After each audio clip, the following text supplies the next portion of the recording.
Hello and welcome to DVB's interview program.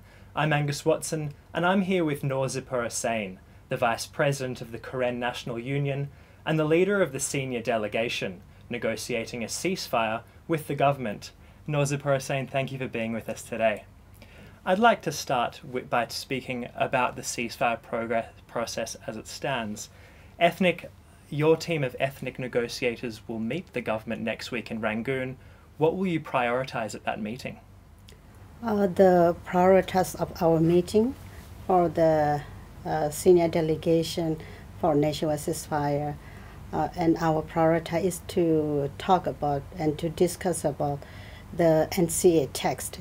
The NCA text that we have some points that we need to discuss with the government to make the national ceasefire more durable and completed.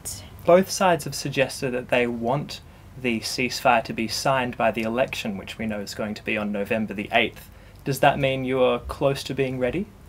Actually, that's what we are determined to do, what we can do, but it's very much depends on the negotiation, what the result of the negotiation. But we hope that the negotiation will be going well, and if everything is going well and agreed by both parties, so that will be come up with the end of the negotiation of the national ceasefire agreement. How does the relationship stand at the moment? What is the level of trust like? It has been a long time, for 60 years, more than 60 years, that the struggle has been for a long time. So to building up trust is not easy. So for both parties, it must take time, and particularly for the ethnic armed groups, because for 60 years we suffer for the conflicts for many years. So it is not easy to build up trust within 1 or 2 years. It will take time.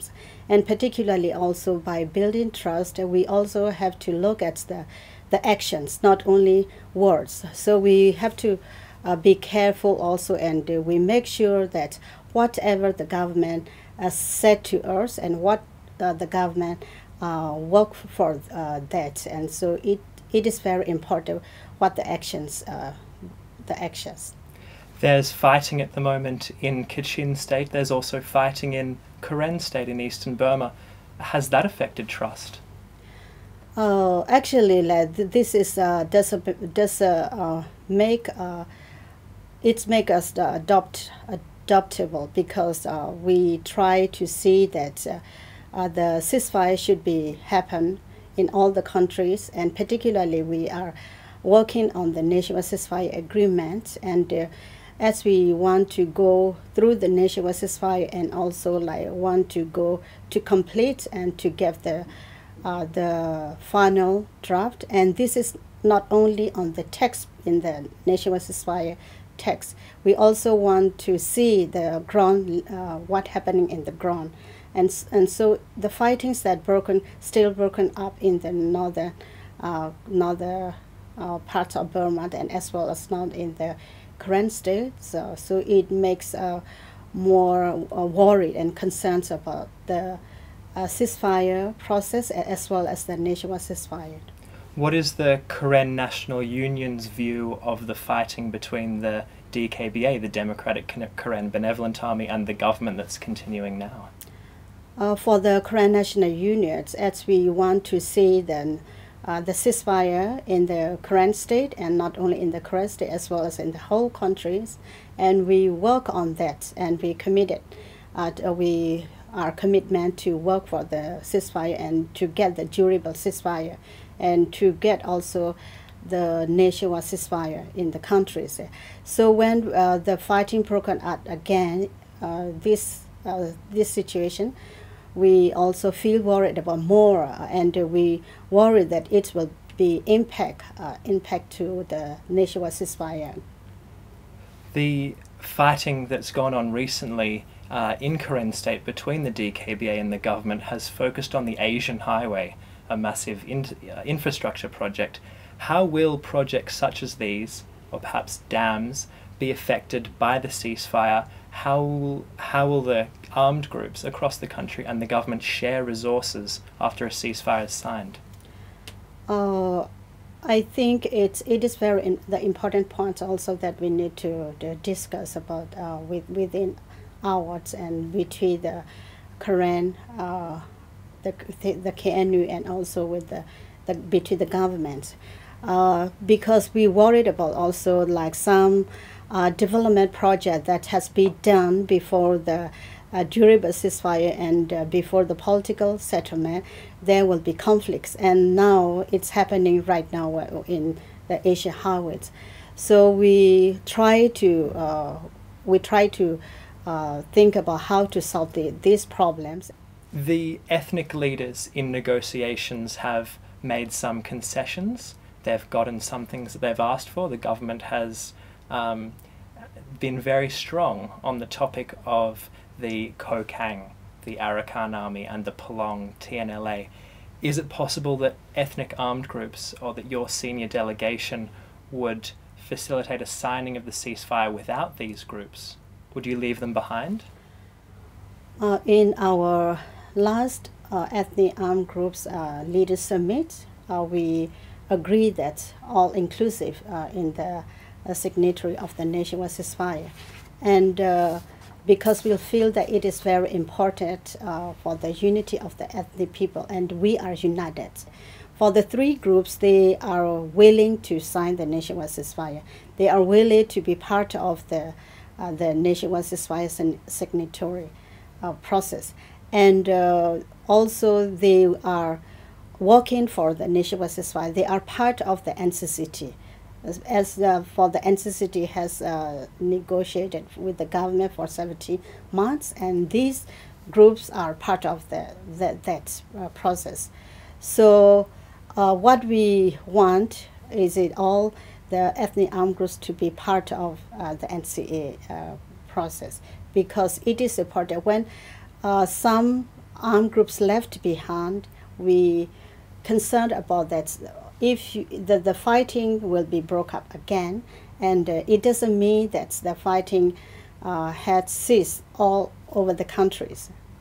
So why do you think that the government has taken such a hard line on, say, the Arakan Army and the Palong Army, but not been so tough on the DKBA? They're still willing to discuss with the DKBA and with the Kachin Independence Organization. For the government side, they might have different perspective on that groups, and but for our side, we try to work together, and by bringing all the groups coming together, and together, we also need to work together with the government as well, because it's not only the responsible for the ethnic, and it's also the responsibility of the government.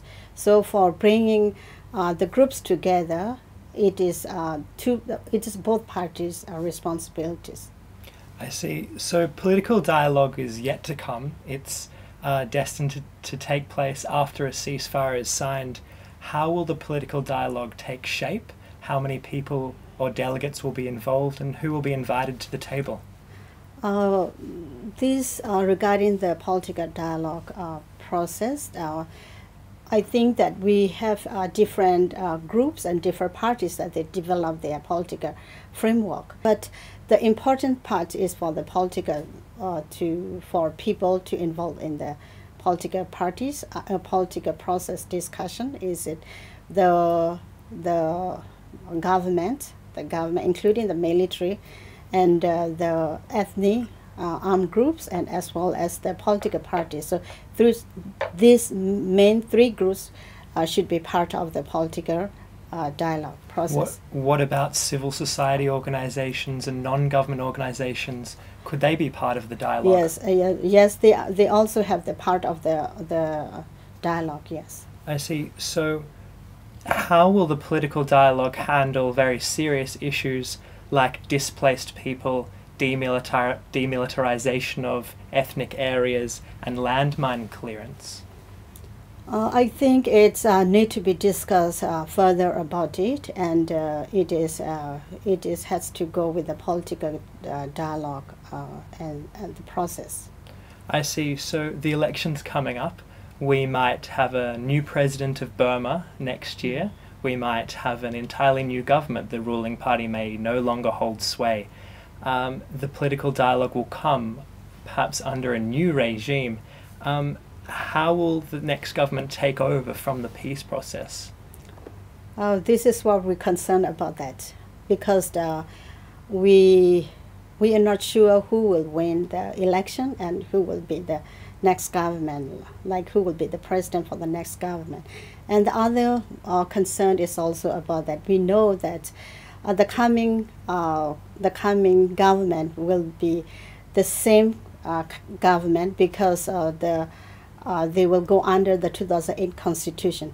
So if they still have the 2008 Constitution, there will be the same military and the same government. Do you think that the current constitution is undemocratic? Yes, we do not agree with this, the current 2008 Constitution. That is why we try to work on the 2008 Constitution. The election will go on across Karen state. How will the Karen National Union help to facilitate voting in Karen National Union held territory? I think it depends on the territory and depends on the area where it is not a big conflicts, and usually because some in the Karen, the KNU areas where the population of the Karen people, they haven't got the ID card yet, so in that area that will not be easy for the voting. Just finally, I'd like to ask about your unique position as a female leader in Burmese politics, in the ethnic armed struggle as well. Is Burma, is the country moving towards being more inclusive for women, or does it still have a long way to go? I think it has a long way to go, and it is very important. That is why we try to put one articles in the NCA that at least 30% of the women to participate in the peace process. I think it is important also, like for the government side, for the government also to encourage the women and to empower the women, because there are many women that they have skills and they have knowledge, and they have the ideas how to work for the community as well as in decision-making level. But because of the encouragement and the government themselves also, they don't open the space for this woman to participate in the political process. So and the decision-making level, so it is stay left behind, and as well also with the ethnic armed groups also need to open more space for the women. So this is also one point that we need to discuss to the government for our next meeting. Do they sound like they might be willing to accept that sort of proposal? I think it will be difficult for them to accept it. Okay. Yeah. Naw Zipporah Sein, thank you very much for coming and meeting with us today. Welcome.